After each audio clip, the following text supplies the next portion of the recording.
Miata back in the shop, working on the rear end again. This time the diff actually went clean split right around the casing. To fill you guys in real quick though, it is stock welded diff, stock transmission, built motor, stock everything. Usually when you run a built motor, stock everything else, you usually run into these kind of issues. Oh, he's gonna just throw in a stock diff again, which I understand why, just so he can actually move around the car. He's not planning to do anything crazy. He got it for really cheap at the place he works at. So we got this casing. Obviously you can see it. It's all fresh.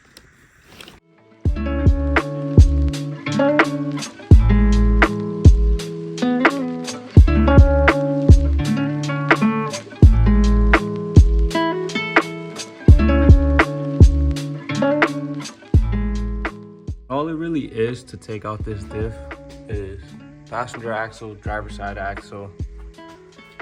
There's these mounts right up here with the bolt, 2 bolts right there, down right there. Drive shaft, these wonky long bolts that go right through there. And see if I'm missing anything. That should be about it. All right, and here we go. This one, axle comes out nice and clean. This cap popped off, but I was able to just pop it right back into place. This one said nope. She was not having it.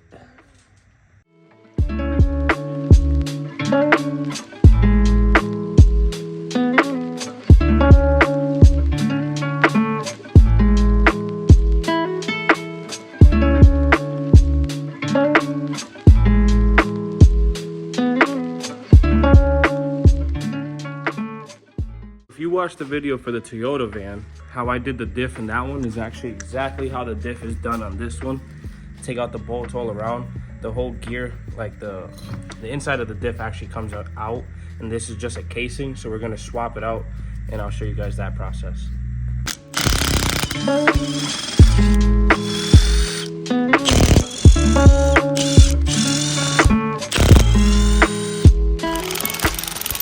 Hey, so my camera died, so I had to record with the other phone real quick. I have to pop out both of these first before you could even pop off the whole housing. So what I used was one of these. You can probably pick these up from any auto parts store or something like that. Right? They should have something similar to this.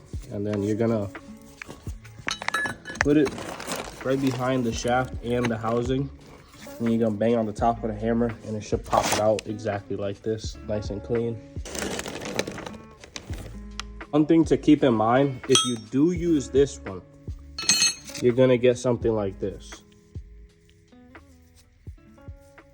But if you get something like this one that's a thinner edge and it starts prying it from the beginning, you get these results. You'll be able to reuse it, pop it back on there, and you won't be left with this. Old casing off. Diff in the new casing. Now before we go and throw the whole diff back up, I pop these in first. I just find it a lot easier than having the diff up in the air and trying to pop these in and hit them in and all that. Because they usually, oh yeah, I gotta tighten that back in. They usually just sit a certain spot that you feel it when you start sliding it in. It'll, like if you keep on turning it, it'll pop in by itself, and then you can give it a few like love taps with the mallet, and they both should pop in just fine. All right, and there we go. Diff is back in, all set to go. Just waiting on some different bolts for this bracket right here. Gonna get some stronger ones, but besides that, this thing's ready to be pulled out of the shop. I'll grab a video for you guys, get some more rotary noises, and should be good to go. I'm gonna throw up this muffler and we'll get you some of those shots.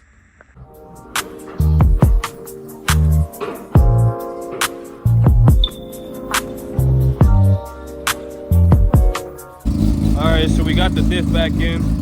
Pedro brought the battery so I could get it running and all that. Should be all good now. She's just warming up real quick. He's about to take it out for a quick drive.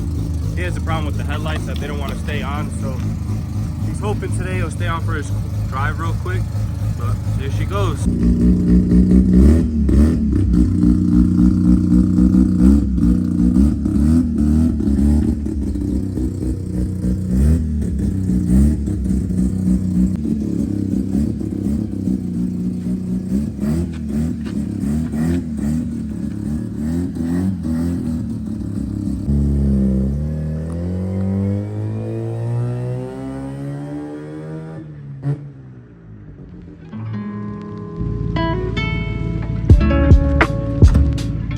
there we go. That's all for this video. Seems happy, can't even stop freaking smiling. His hands were shaking. He's like, yo, I'm so happy to have my car back. But he's probably gonna do something stupid tonight. So if I get some more footage, he'll be here, or whatever you want to call it. Throw it in there. But like, comment, subscribe, and I appreciate you guys watching. I love all y'all. Have a good night.